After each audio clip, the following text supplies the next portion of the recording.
All right, welcome everyone. We're Semblance of Sanity. I'm Caleb. I'm Jacob. And we're here for Vivy Fluorite Ice Song, episode 11. Oh boy. It's happening. Yeah. It's over. The machines have decided that they've had enough.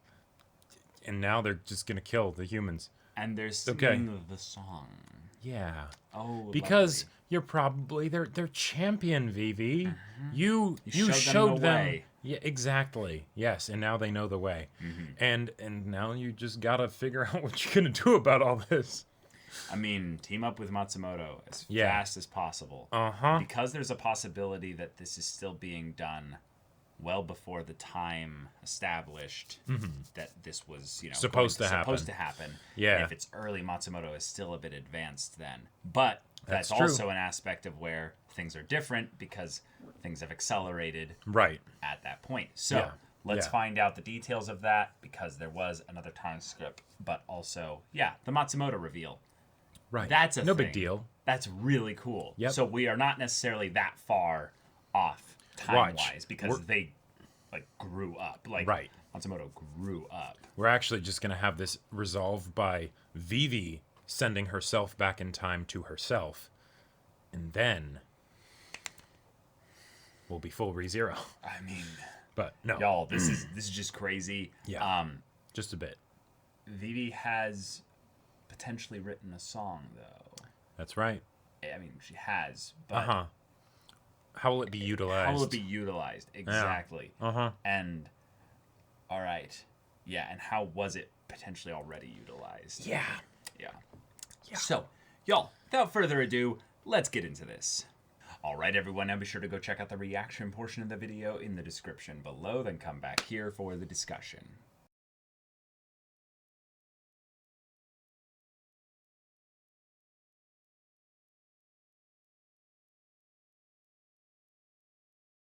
All right, well, here we are. Here we are. The end of the world. It's here, and yes, it was the archive. Right, because of course it was. Of course it was. Like, there's no other way that something like this could be... Like, even if it wasn't like the archive is like a separate entity, at the very least, the archive would need to be utilized, right? Yeah, the archive might have been a unique thing maybe in this version here because of the song being created while within the archive. Yeah. That makes sense. Also, the way in which they tied things in to the fact that Matsumoto still had the exact same fears that would have led him to sending Vivy back in time.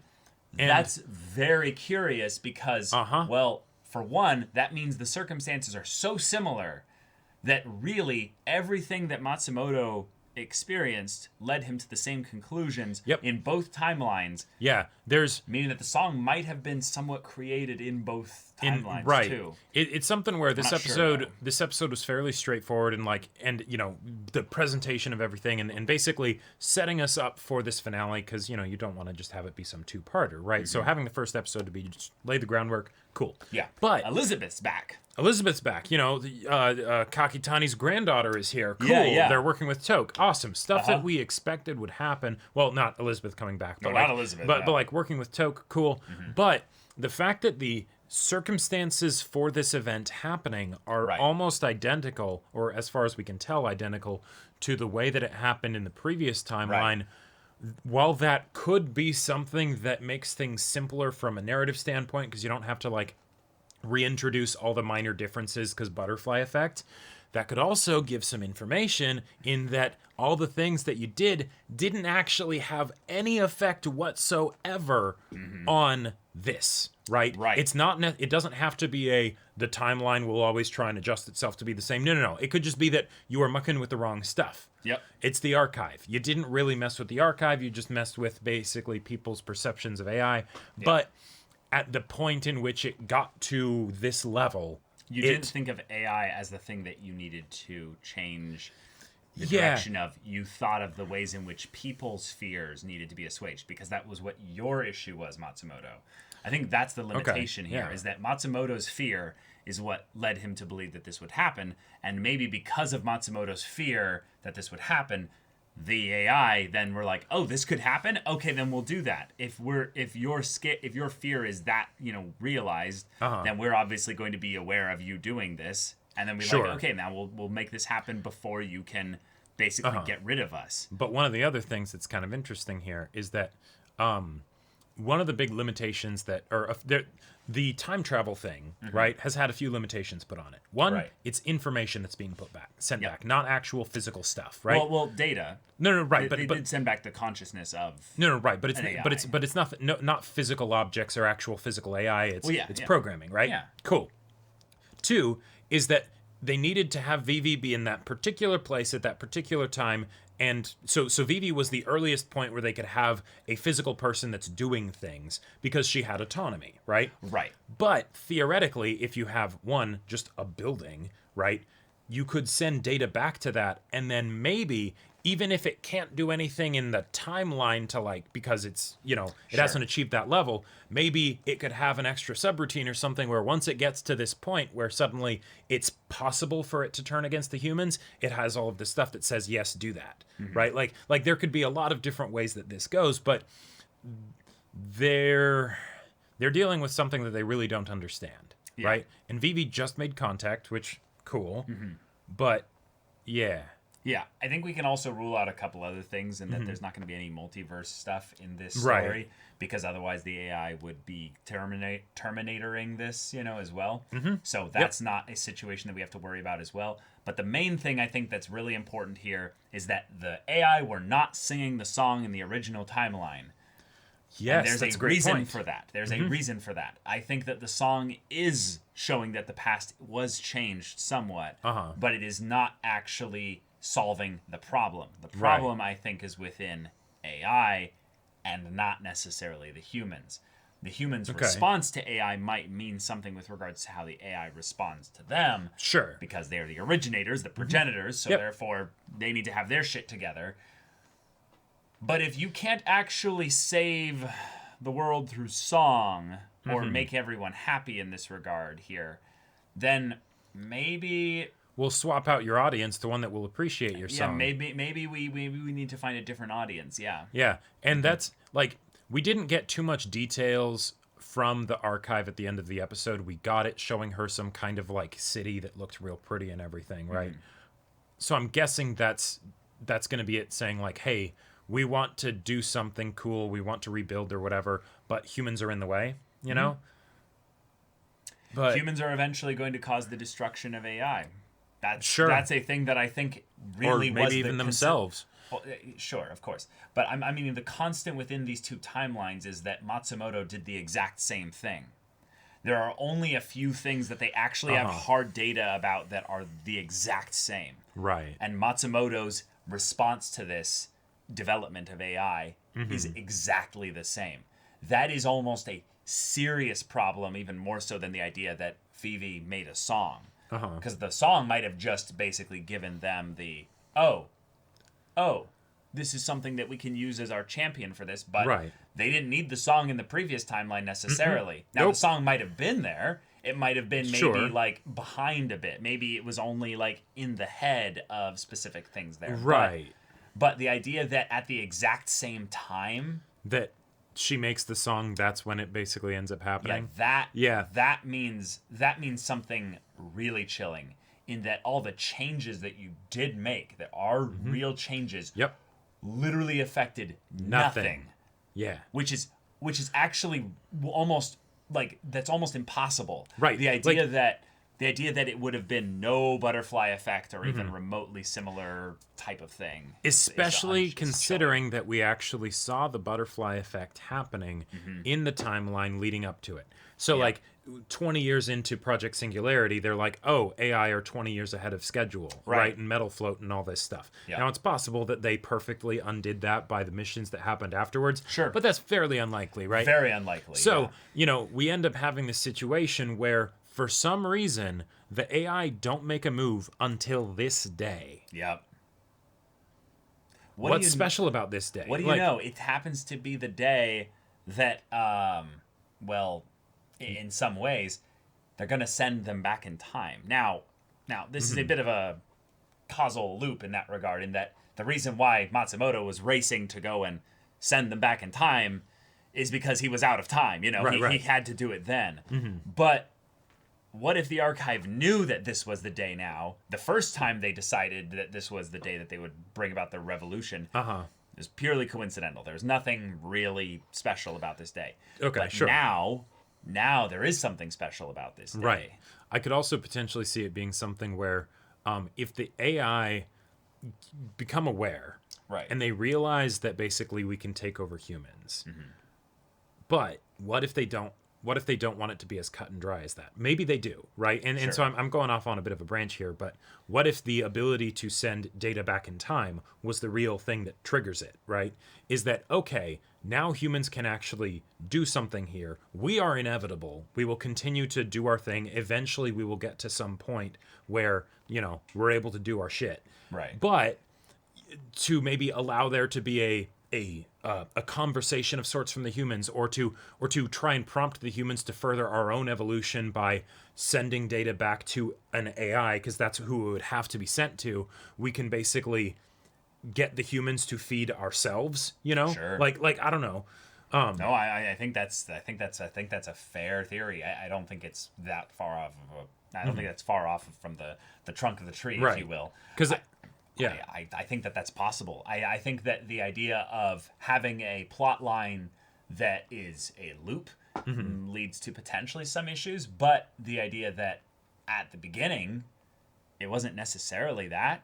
All it would have had to have been is that the AI just were aware that Matsumoto was doing this, became aware that time travel is theoretically possible, and then it's like, well, shit, we're going to have to then use that. Right. So it's the idea that, well, okay, Like, we're gonna let it happen. We're gonna basically force this day upon them, so that they don't perfect their plan, but also that they, by doing it, cement our revolution here as guaranteed to happen, no matter what. Because like anytime I think, no matter how I think about the idea of AI trying to take over, it would either be because of some technological advancement, right, where either they become able to make their own decisions, or they decide that now is the opportune time to do so. They got sentience a while ago, and they've been biding their time. Yep. Or if it's some external factor, some X factor personal decision, right? Sure. And the Vivy song feels like it could be something that could contribute to the personal decision thing, but the fact that it's the same day as before feels like it would end up being something else entirely. And given that Matsumoto and Vivy were specifically trying to make sure they only affected AI, not that they affected other advancements of the human race, they might have been very successful at that, right? And it's AI actually became sentient like 30 years ago, and we just knew that it wasn't the right time. So we waited for some crucial development like time travel, right? And then all of a sudden it's like, okay, now we can do this. Because maybe the AI are like, oh yeah, no, we're maybe they were actually planning to use it, so just in case the uprising failed, the data from that uprising would be able to be sent to back in time, so that they would have new information the next time they try it in another timeline or something, Yeah.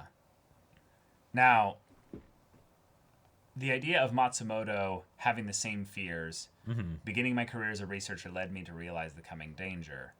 Now, Vivy kind of kickstarted his career in that regard by meeting him as a kid.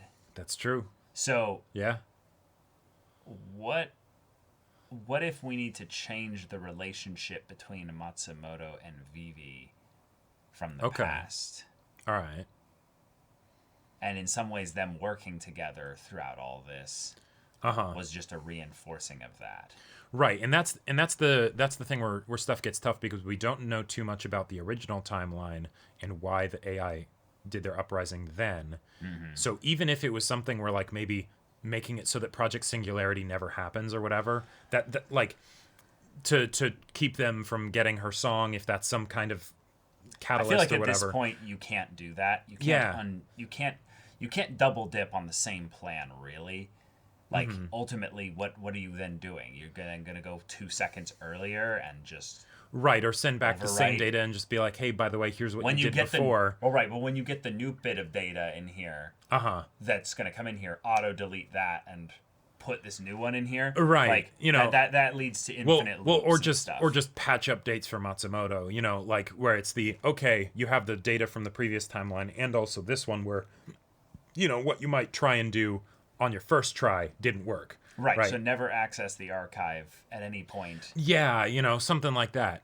But sure, I think honestly the problem is that on some level we thematically have a human that was sent back along with Vivy, and that human is basically a machine, Matsumoto. Right, but he had will and all of that stuff. Well, right, but he kind of represents in a lot of ways the fear of Matsumoto that was sent back to basically be like, okay, we need to do this, Vivy. This needs to happen. I'm giving you the mission. I'm going to make sure that this goes this way. And Vivy is the titular protagonist for the purpose of having the hope, basically, that things go a different way. So Matsumoto, thematically, is opposed to what Vivy represents in a lot of ways. And that's why their interactions were so fun and dynamic in the earlier episodes of the show, because they very much were different people. And they both changed over the course of the 100 years.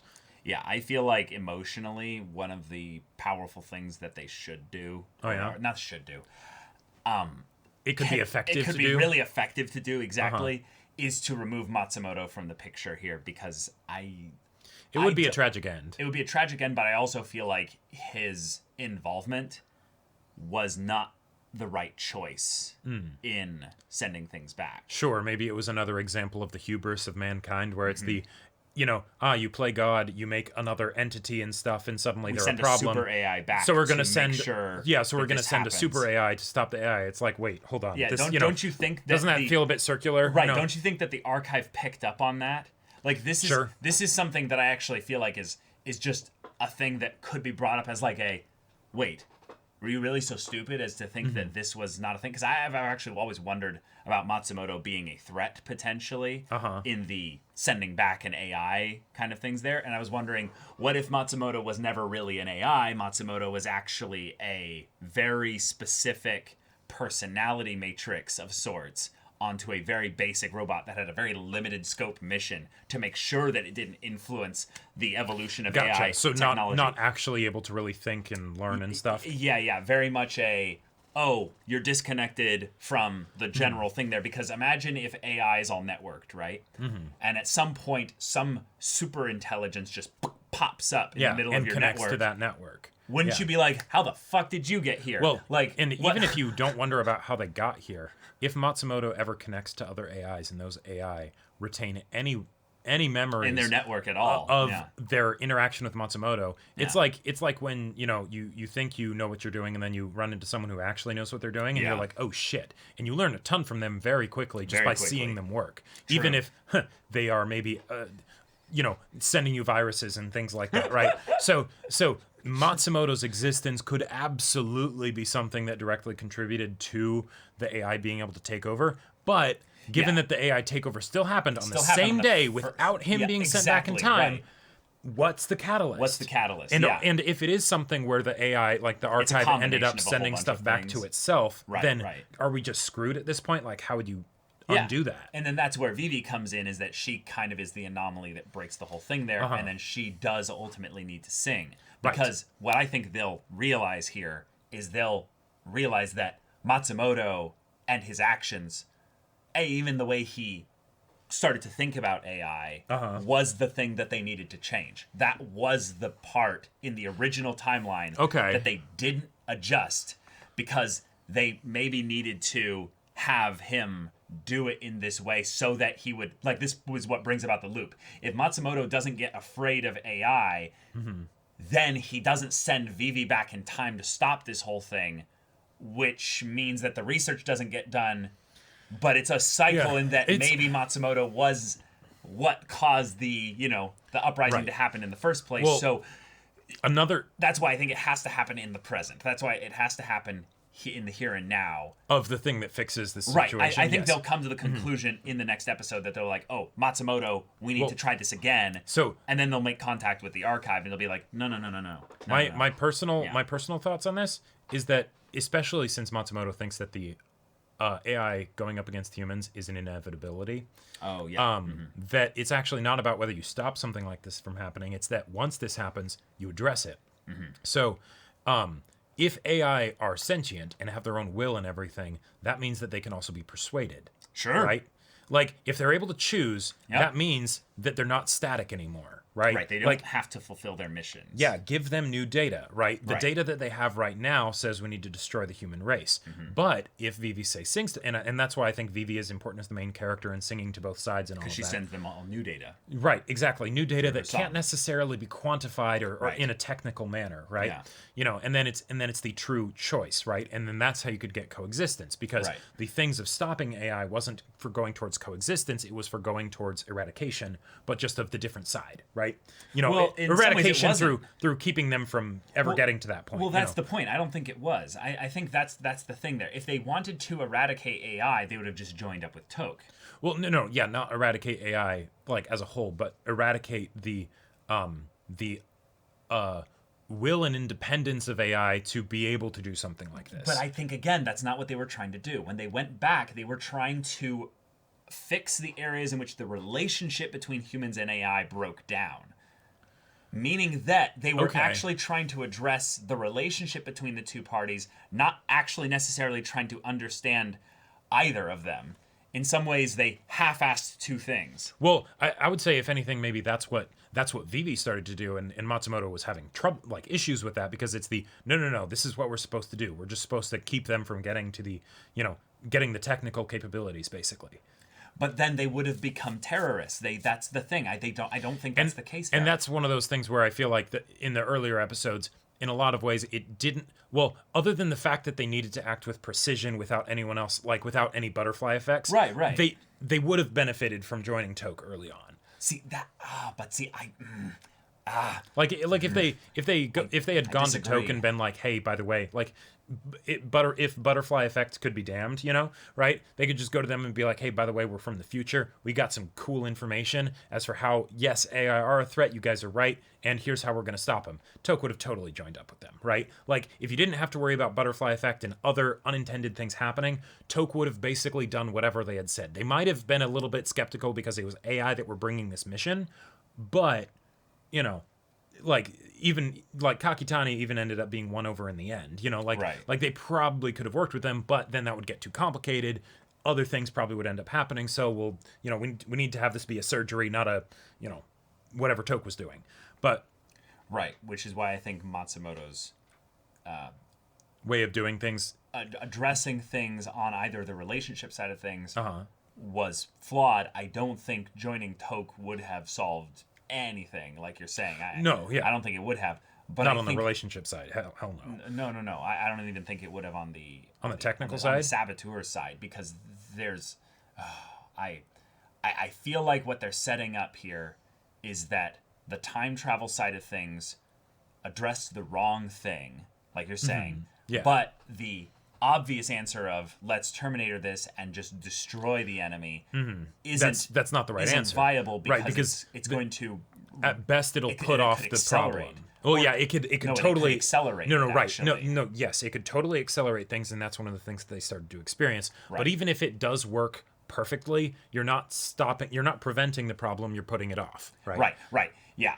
So Yeah, the third option, the one that isn't one or the other, the one that kind of fits somewhere in the middle there, is to influence how it happens. And basically guide it right with some kind of a vision, some kind of hope for the future. Yep. And okay.